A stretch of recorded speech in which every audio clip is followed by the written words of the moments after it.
Orang sembahyang kan, dia paling kan, dia disebut apa? Palingkan lah kan. Maknanya dia tarik ke belakang. Ataupun diikat kepala dia supaya rambut dia tak kena lantai. Sebenarnya ketika sembahyang itu satu larangan oleh Nabi SAW. Buat macam tu hukumnya makruh. Tapi zaman sekarang ni tak ada orang rambut panjang macam tu. Zaman Nabi memang sahabat-sahabat ni dia rambut panjang. Jadi dia ikat rambut dia ataupun kepala dia supaya rambut dia tidak terkena lantai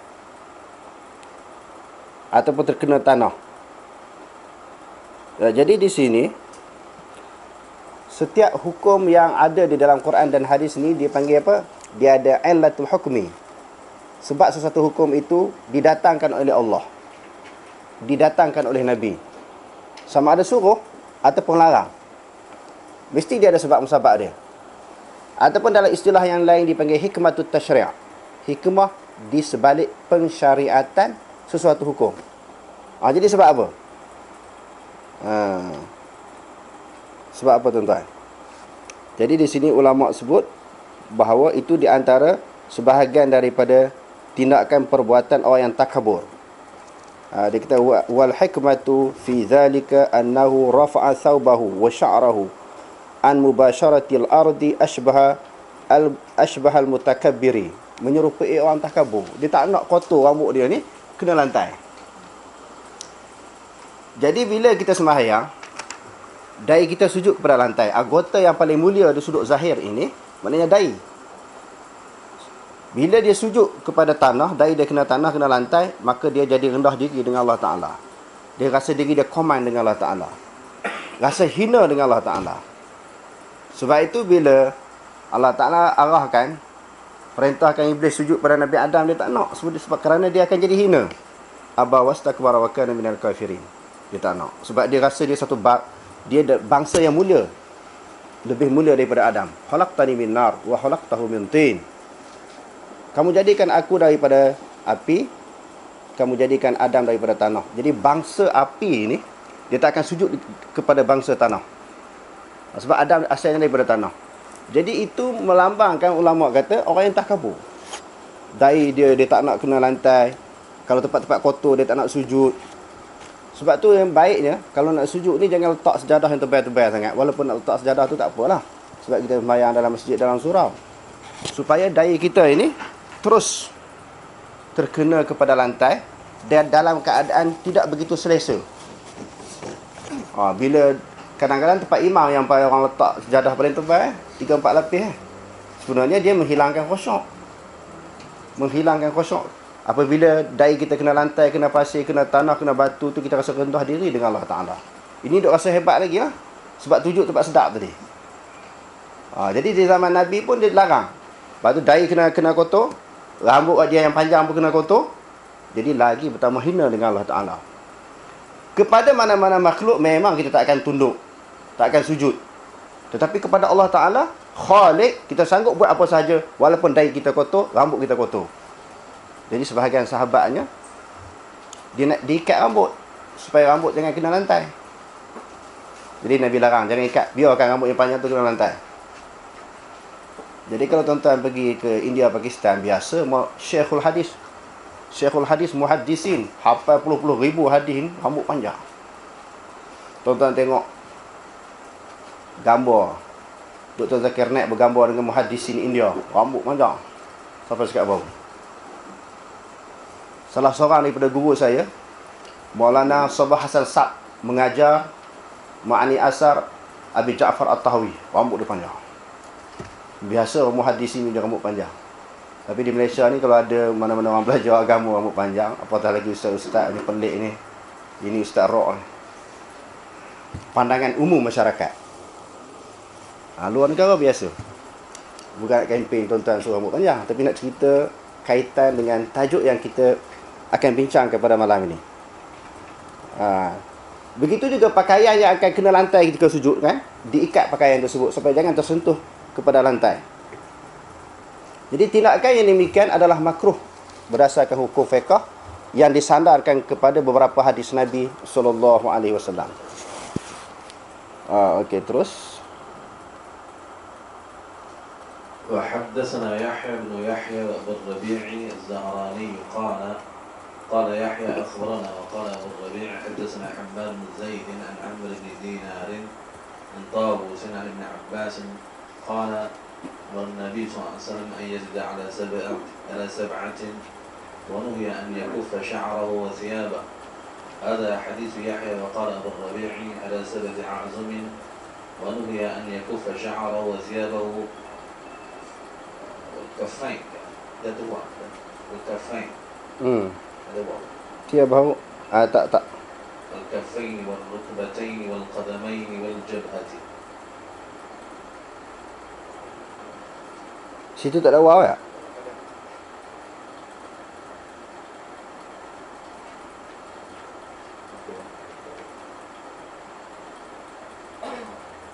Okey. Imam Muslim dengan sanadnya menyebut daripada Ibnu Abbas, dia kata telah diperintahkan akan Nabi SAW. Nabi diperintahkan. Siapa yang memerintahkan? Iaitu Allah Subhanahu Wa Taala. Supaya dia sujud di atas 7 anggota. 7 a'zam ni asalnya maknanya tulang, maknanya anggota.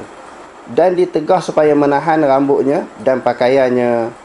Maknanya rambut dan pakaian sebagaimana yang kita sebutkan tadi, tahan daripada kena lantai. Sama ada dipegang ataupun diikat. Wa hadha hadis Yahya. Ini hadis yang diriwayatkan oleh Yahya. Qala Abu Rabi'. Dalam riwayat yang lain Abu Rabi' kata ala 7 a'zumin wa nuhiya an yakuffa sya'rahu. Dan ditegah dia menahan rambut dia dan juga pakaian dia. Wal kaffaini, dan juga 2 tangan, 2 tapak tangan, wa rukbataini. Okey. Sebab apa dia tak ada waw di sini? Dia kata wa nuhiya an yakuffa sya'rahu wa thiyabahu. Ya. Okey, kerana dia badal daripada 7 a'zumin. Sebab tu dia tidak ada waw, kerana dia badal daripada 7 a'zumin. Dilarang menahan akan rambutnya dan juga pakaiannya. Lalu dia sambung kaffain. 7 a'zumin itu apa dia? 2 tangan dan 2 kaki. Dan qadamain. Dia kata 2 lutut dan 2 kaki, wal jabhati, dan juga dahi. Maka semua anggota yang disebut tadi, maka cukuplah 7 anggota, bilangannya 7 anggota, yang merupakan 7 anggota ini wajib kena lantai apabila seseorang itu dia sujud, ketika dia melakukan perbuatan sujud. Daripada hadis ini, ulama-ulama fiqh mengambil dalil bahawa anggota sujud ni ada 7. Dia tak boleh kurang. Anggota sujud ni dia ada 7, tak boleh kurang. Maka kalau kurang salah satu, maka hukumnya sujud itu tidak sah. Bila tidak sah, tak sah sujud, tak sah sembahyang. 7 anggota maknanya anggota sujud. Sujud sebahagian daripada rukun sembahyang. Jadi tak sah sujud, tak sah sembahyang. Okey, terus. حدثنا محمد بن بشار حدثنا محمد وهو بن جعفر حدثنا شعبة عن عمرو بن دينار عن طاووس عن ابن عباس عن النبي صلى الله عليه وسلم قال أمرت أن أسجد على 7 عظم ولا أكف ثوبا ولا شعرا. Okey, terus. حدثنا عمرو الناقد حدثنا سفيان بن عيينة عن ابن طاووس عن أبيه ابن عباس أمر النبي صلى الله عليه وسلم أن يسجد على 7 ونهي أن يكفت الشعر والثياب. Okey, terus. حدثنا محمد بن حاتم حدثنا بهز حدثنا وهيب حدثنا عبد الله بن طاووس عن طاووس عن ابن عباس أن رسول الله صلى الله عليه وسلم قال أمرت أن أسجد على 7 أعظم الجبهة، وأشار بيده على أنفه واليدين والرجلين وأطراف القدمين ولا نكفت الثياب ولا الشعر. Okey, di dalam hadis yang kita bacakan tadi, hadis yang keempat ini, dia ada tambah wa asyara biyadihi ala anfihi. Dia mengisyaratkan bila suruh sujud, bila sujud dahi kena lantai, diisyaratkan pula dengan hidung. Jadi di sini sebahagian ulama berpendapat hidung sebahagian daripada muka yang wajib kena ketika kita sujud. Selain daripada dahi, dia kena hidung juga. Jadi kalau tak kena hidung, tak sah sembahyang. Tak kena hidung, tak sah sembahyang. Sebab sujud, hidung sebahagian daripada anggota wajib ketika kita sujud. Kalau kita campur balik, dia dah jadi 8. Dah jadi 8. Sebahagian ulama kata, dia sekira sekali. Dahi dengan hidung ni kira sekali. Maknanya, bila kena dahi kepada lantai, hidung pun kena. Wajib. Tetapi jumhur ulama berpendapat tak. Hidung tak termasuk di dalam bab sujud. Bab dahi. Tak termasuk dalam dahi. Satu anggota yang berasingan, kalau dia sujud, lebih baik. Dapat pahala sunat. Sebaliknya, andai kata dahi saja kena. Selain daripada 6 anggota yang lain, dahi kena lantai, hidung tak kena lantai, tak apa, sah sembahyang. Okey, terus. Okey, dalam hadis ini dia kata wal yadain, 2 tangan dan 2 kaki, wa at-tarafil qadamain, hujung jari kaki. Sebab itu di dalam hadis yang lain, bila sujud itu, hujung kaki itu kena melentik sikit, tekan. Dia ke arah kiblat. Dalam hadis yang lain, hujung kaki kita ni ke arah kiblat, tekan. Kalau tak mampu, sekurang-kurangnya ditegakkan kaki. Banyak lagi orang sembahyang tak betul. Sembahyang lama dah, puluh tahun dah, malas dah nak mengaji bab sembahyang ni, jemu dah. Masih lagi ada yang tak betul sembahyang walaupun dia jemu mengaji. Kaki dia tak betul-betul. Kalau tak mampu tekan kan, sekurang-kurangnya dia tegak. Sekurang-kurangnya ibu jari kaki ditegakkan. Ini nampak je macam tu terus. Kecuali, dia ada kecuali di sana. Orang tua yang uzur, urat dia dah keras kan. Dia tak boleh nak tekan, tak apa, dia letak je, tak apa. Ataupun memang dia tak boleh nak luruskan, bengkok. Itu suatu pengecualian kalau ada keuzuran. Ini yang kita sebut ni kalau orang sihat. Berdasarkan kepada hadis, maka yang pertama sekali ditekankan. Maknanya ujung jari kaki dia ke arah kiblat, sekurang-kurangnya ditegakkan, dia letak je. Dan wala nakfita, kafata yakfitu ini, kafata yakfitu maknanya palingkan. Siaba maknanya pakaian tu, bila kena lantai, dia tarik ke belakang. Kalau rambut yang panjang, dia tarik ke belakang, dia palingkan. Itu juga dilarang ketika seseorang itu menunaikan sembahyang. Okey, terus.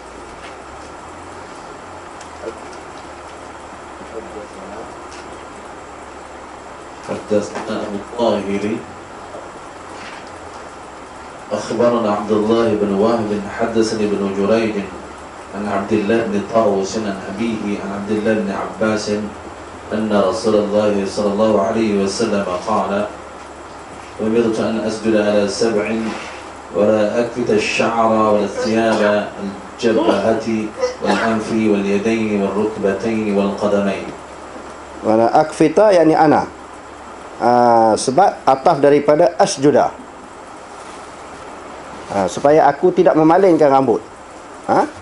Dhamir ana, akfita. Asalnya akfitu, kafata yakfitu, tetapi dia wala ataf kepada umirtu an asjuda. Okey, terus. حدثنا قتيبة بن سعيد حدثنا بكر وابن مضر عن الهادي عن محمد بن إبراهيم عن عامر بن سعد عن العباس بن عبد المطلب أنه سمع رسول الله صلى الله عليه وسلم يقول إذا سجد العبد سجد معه 7 أطراف وجهه وكفاه وركبتاه وقدماه. terus. حدثنا عمرو بن سواد العامري أخبرنا عبد الله بن وهب أخبرنا عمرو بن الحارث أن بكيرا حدثه أن كريبا مولى بن عباس حدثوا عن عبد الله بن عباس أنه رأى عبد الله بن الحارث يصلي ورأسه معقوس من ورائه فقام فجعل يحل فلما انصرف أقبل إلى ابن عباس فقال ما لك ورأسي فقال إني سمعت رسول الله صلى الله عليه وسلم يقول إنما مثل هذا مثل الذي يصلي وهو مكتوف.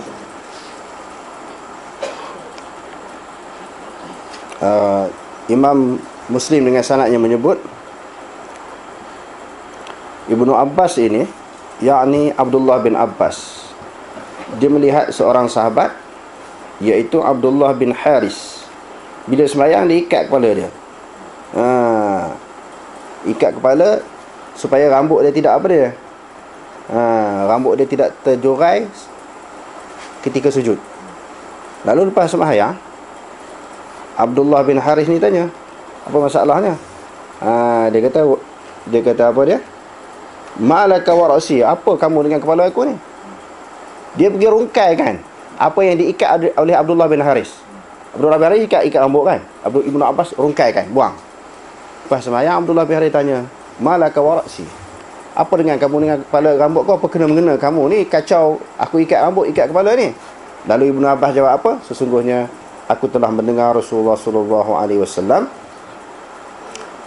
dia kata, innama masalu hadha masalul ladzi yusalli wa huwa maktufun. Maktufun maknanya tadi apa dia? Maknanya mengikat rambut. Maktufun maknanya syuddat yadahu minal khalfi. Dia kata maknanya dia tarik ke belakang, maknanya dia pegang rambut dia, tarik maknanya rambut ke belakang dengan menggunakan dua tangannya. Wa arada minantashara sya'ruhu, iaitu yang dimaksudkan di sini maknanya bagi orang yang rambutnya bertebaran, maknanya terjuntai, dia ambil tangan tolak ke belakang, seolah-olah orang buat macam tu, ikat rambut ni, tak nak bagi rambut dia terjuntai ataupun terjulur kena lantai ketika sujud. Okey, terus babul i'tidali في السجود وضع الكفين على الأرض ورفع المرفقين عن الجنبين ورفع البطن للفخذين في السجود. Bab pertengahan pada sujud.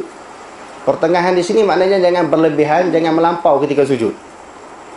Dan meletakkan dua tangan ke atas bumi dan mengangkat dua siku daripada perut. Jambin maknanya sisi dia, lambung.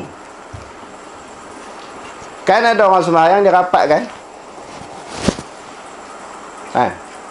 Nabi kata sujud angkat dan kepak ini jauhkan daripada lambung dia.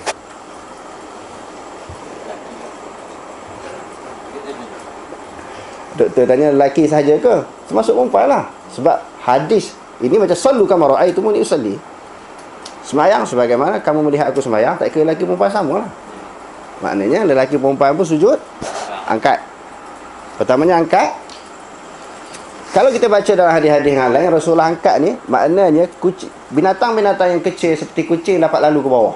Tapi kalau rapat, mana boleh kucing lalu? Diangkat. Angkat dan direnggangkan daripada lambung, daripada rusuk.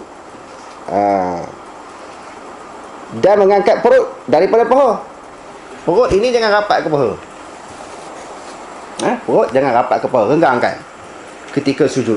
Maknanya cantiknya Rasulullah sembahyang ni. Sebab tu Aisyah kata, la tas'alni an husnihinna wa tulihinna. Jangan tanyalah macam mana comel cantiknya Rasulullah sembahyang. Panjang pun jangan tanya juga. Mana cantik Rasulullah sembahyang. Ada di kalangan orang sembahyang, kadang-kadang tangan macam tu ketika sujud. Kita pernah tengok orang sembahyang macam tu? Dulu ada satu kumpulan dakwah saya pernah tengok. Saya tak nak sebutlah kumpulan ni pun tak ada. Bila dia sembahyang memang pelik kepada orang. Konon-kononnya berdasarkan kepada ajaran tasawuf. Tasawuf pun kalau tak kerti fiqh ni tak betul. Dia sembahyang tangan macam tu. Ataupun tangan itu terlalu jauh ke belakang macam tu. Dia tengah-tengah. Tengah-tengah antara kepala dengan dua tangan. Sebab tu Nabi larang kan sujud sebagaimana anjing, ataupun sebagaimana binatang-binatang. Jadi itulah cara sembahyang atau perbuatan sujud yang diajar oleh Nabi SAW. Ada di sini di bawah ni. Okey, terus. حدثنا أبو بكر بن أبي شيبة حدثنا وكيع عن شعبة عن قتادة عن أنس قال قال رسول الله صلى الله عليه وسلم اعتدلوا في السجود ولا يبسط أحدكم ذراعيه انبساط الكلب. Jangan luaskan sebagaimana tindakan anjing. Okey, terus. حدثنا محمد بن مثنى وابن بشار قال حدثنا محمد بن جعفر قال وحدثني يحيى بن حبيب حدثنا خالد يعني من الحارث قال حدثنا شعبة بهذا الإسناد ففي حديث ابن جعفر ولا يتبسط أحدكم ذراعين بساط الكلب. Okey, terus.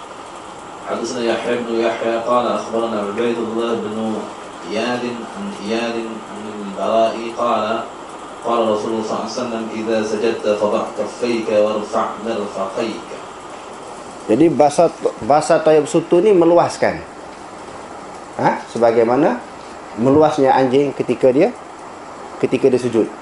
Anjing ni panggil sujud ke? Anjing bukan sembahyang. Dia panggil pemenerap. Anjing tu dia panggil apa tu? Boleh bayang kan? Dia meluaskan.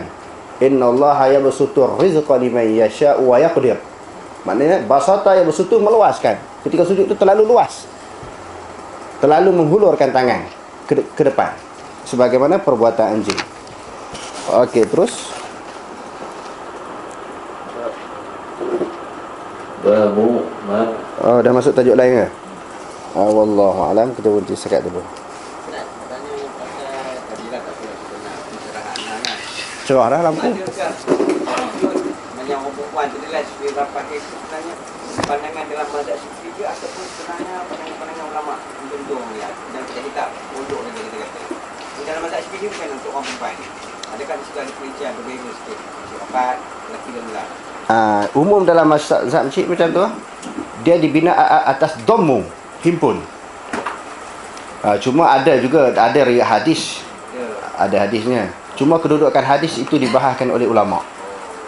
Nanti kita akan bawa kitab Syafi'i ini apa alasan dia. Sebenarnya ada alasan. Ya. Tetapi alasan itu tidak begitu kukuh. Dalam mazhab lain macam mana? Dalam mazhab lain sama. Sama juga. Ikut jadualnya. Ustaz nak tanya apa?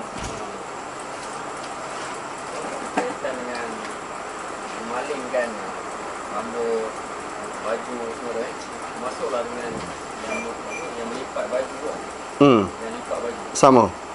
Jadi apakah sebab berdasarkan tadi hikmah syariatkan tadi. Ini kalau berlakunya tak juga ataupun takbir kan. Tak ada takbir tu. Jadi kalau macam kita ni kalau situasi kita hari ni bukan sebab takbir, sebab memang tangan baju tu panjang. Dan ikut sebab tangan baju tu panjang. Jadi tak kena-mena dengan takbir, tak ada kaitan pun. Dia adakah dia makruh juga? Ya. Sebaik-baiknya macam tu juga biarkan. Tetapi oleh kerana dalil yang lain dipegang oleh ulama, innallaha jamilun yuhibbul jamal. Jadi untuk sebagai nak mencantikkan, mengelokkan, boleh pegang dengan dalil tu. Maknanya boleh lipat. Tapi asal maknanya hukumnya biar macam tu. Jadi sebab apa buat baju sampai lebih pada tangan? Lebih panjang pada tangan kan? Maknanya dia buat ngam-ngam dengan tangan dia. Maka dia tak perlu lipat lah kalau ngam-ngam dengan sesuai dengan tangan dia. Pakai baju abang dia. Baju orang bagi Ya, mangsa banjir ya. Ya. Maknanya sebaiknya biar kan? Sebab supaya nak melahirkan tawaduk itu. Itu sebagai latihan untuk kita latih untuk jaga hati kita ni supaya tawaduk. Satu soalan lagi Ustaz Imam tanya, tak kena anggota sujud kan? Yang nak kena lantai ni wajib kena dari sahaja ke ataupun melibatkan tepuk tangan sekali? Tapak tangan ni kalau kita pakai sarung tangan kan orang lelaki ni tadi, ataupun tangan jubah dia panjang, tak kena lantai, sah ke dalam mazhab Syafi'i? Sah tak sah? Jangan angguk saja. Sah tak sah? Ha? Dia yang melibatkan nak kena lantai ni dia da'i. Itu pun dalam mazhab Syafi'i lah. Kita dah bahas lah dalam Sahih Bukhari, dalam Tirmizi. Dalam Tirmizi pun dah kita bahas kan, dan juga Abu Daud. Kalau duduk macam ni kan, itu dia melibatkan da'i je, bukan semua anggota sujud. Kalau gitu kepala lutut pun kena buang lah. Kain kita yang nak sujud, kepala lutut kita nak sujud tu angkat sikit. Tak stocking tak boleh pakai. Dia melibatkan da'i je. Semua dah kita buat pentarjihan. Bukan kita buat tarjih ni, maknanya ulama' telah mentarjihkan bahawa termasuklah da'i pun tak apa, tertutup. Sebab jumhur ulama' seperti Imam Hanafi, Hanbali, Maliki, dalam bab sujud ini mereka tak sama dengan mazhab Syafi'i kita. Imam Syafi'i kita 1/4 daripada da'i kena lantai kan. Jadi imam lain tak apa. Kita tengok dalam Imam Bukhari letak satu tajuk khusus, kanu yasjuduna ala qalam suwatihi wa imamatihi. Mereka itu para sahabat sujud di atas kopiah-kopiah mereka dan juga serban-serban mereka. Bukan sujud macam tu, tak apa. Jadi kembali kepada soalan untuk imam dia tadi, maknanya tangan ni tak apalah. Tangan ni tak apa. Dia jangan melibatkan da'i. Da'i itu ada perbahasan lah dalam fiqahnya dan juga dalam mazhabnya.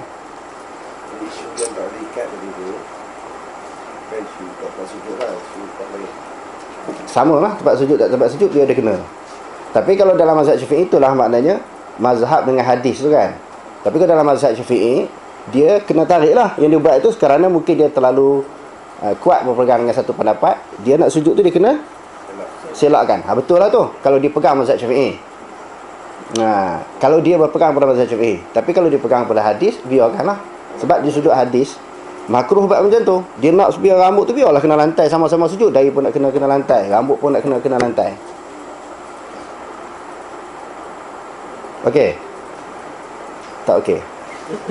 Kadang-kadang kursi kadang-kadang kursi mengelakkan kopiah tu memang dia disunatkan kita pakai ketika sembahyang. Sebahagian pendapatnya begitu. Cuma ada pendapat yang lain. Kadang sekali-sekala sembahyang ni jangan pakai kopiah, sebagai tanda penghinaan diri kita. Bila ada dogoi ni, maknanya tak nampak semak sangat lah kan? Maknanya kita rendah diri dengan Allah Ta'ala. Sekali-sekala tak usah pakai kopiah sembahyang. Orang kata siapa ni Wahabi ke? Tak ada kaitan dengan Wahabi. Ada pandangan, tuan-tuan tengok di dalam Sahihul Kitab was Sunnah. Dia bukan isu Wahabi. Kadang-kadang orang sebut kan, pakai jubah tapi kopiah tak pakai.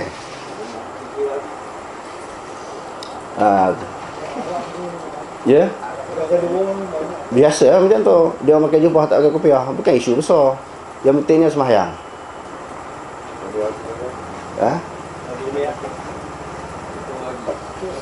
Soalan tentang orang yang menggunakan kursi, saf dia tu ada dua pendapat. Yang kita sebut itu. Nak tak kaki kita sama dengan kaki.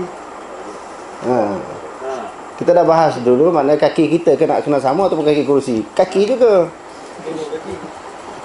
Sebab ada orang soalan, orang tanya, kita tengah-tengah sembahyang, anjing datang dia jilat kaki, batal tak sembahyang? Kita kena tanya, tak kaki apa dia jilat? Kaki dia ke, kaki kita ke, kaki kursi ke? Yang ni saya rasa perbahasannya kita telah berlalu. Boleh tengok baliklah dalam YouTube yang lama-lama tu. Tengok balik. Okey, ada soalan lain? Kadang-kadang kalau yang itu dengan usah belakang. Saya dah buat kesimpulan, maknanya berdasarkan kepada keadaan yang berlaku di Masjid Surau. Okey, kalau kita letak kaki kita sama kan, dua kaki kursi yang belakang dia mengganggu jemaah di belakang. Maknanya di ke depan. Kaki kursi tu sama dengan kaki orang. Itu sepatutnya macam tu lah.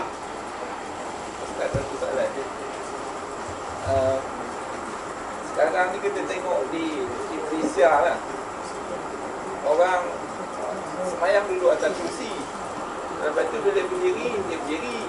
Lepas tu dia duduk pula atas kursi. Jadi kalau dulu lah sebelum masa saya budak-budak ke muda dulu, kalau orang sembahyang duduk, dia duduk atas lantai. Dia tak ada duduk atas kursi, dia ikut betul sujud kan atas turun dan dia rokok isyarat saja. Tapi ini bermacam-macam lah. Ada pendapat yang katakan kalau dia sembahyang dalam keadaan duduk, dia duduk lah. Tak ada pula dia kejap berdiri, kejap duduk. Kalau dia berdiri sempurna lah. Jadi nak komen Ustaz. Nak komen saya ataupun saya nak bagi komen? Pertamanya, saya jawab yang kedua dululah. Sebab hadis yang diriwayatkan oleh Imam Bukhari dan juga Ashabus Sunan, salli qa'iman fa in lam tastati' fa qu'udan. Semayanglah berdiri, Nabi kata. Kalau tak mampu duduk. Maknanya orang dulu dia duduklah. Dia tak duduk atas kursi, dia duduk terus. Sama ada iftirash, tawarruk ataupun murabba'. Duduk secara tayyat awal, tayyat akhir ataupun duduk bersila. Duduk maksudnya. Dia tak duduk atas kursi. Salah pandangan yang kata kalau duduk ya tak perlu berdiri. Salah. Kalau kita tengok dalam Bahrul Mazi, tulisan Syekh Idris Marbawi, kita jangan sambut haul saja, kita tak baca Bahrul Mazi.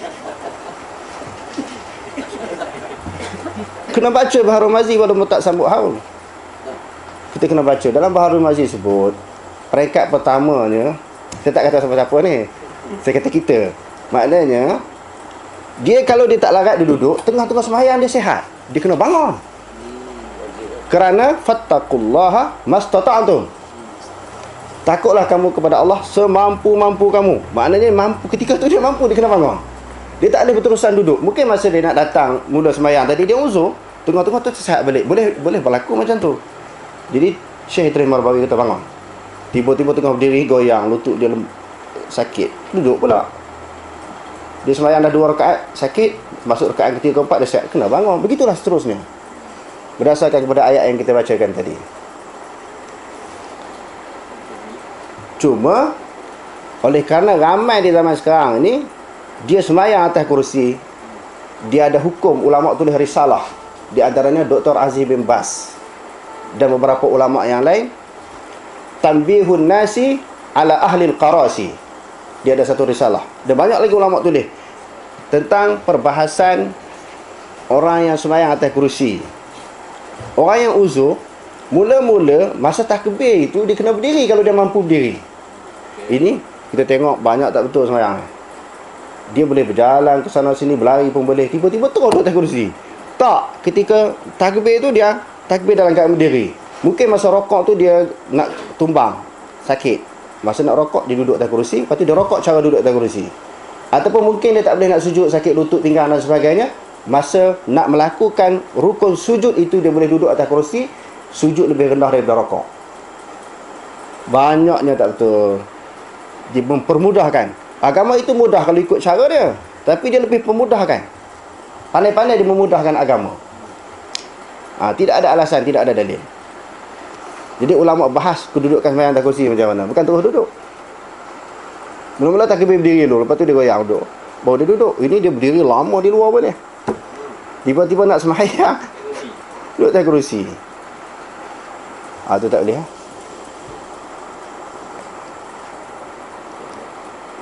Sandal lagi. Boleh sandal lagi. Tak apa. Ya. Tengah dia kedatangan uzur pada ketika itu, dia lemah, dia nak tumbang, dia sandar kat tiang, tak apa. Okey. Tak ada soalan kan?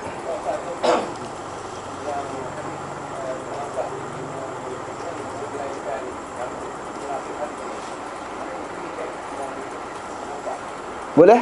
Orang tengah sembahyang? Boleh?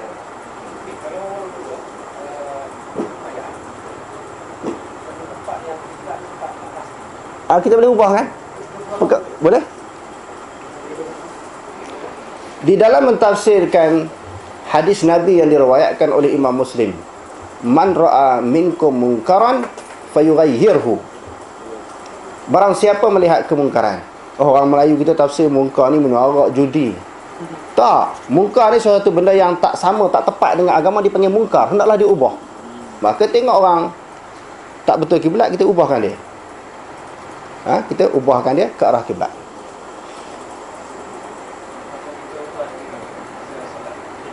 Ya. Kalau kita tahu, orang beritahu bahawa sembahyang kita tu salah menghadap kiblat, kita sendirilah ubah.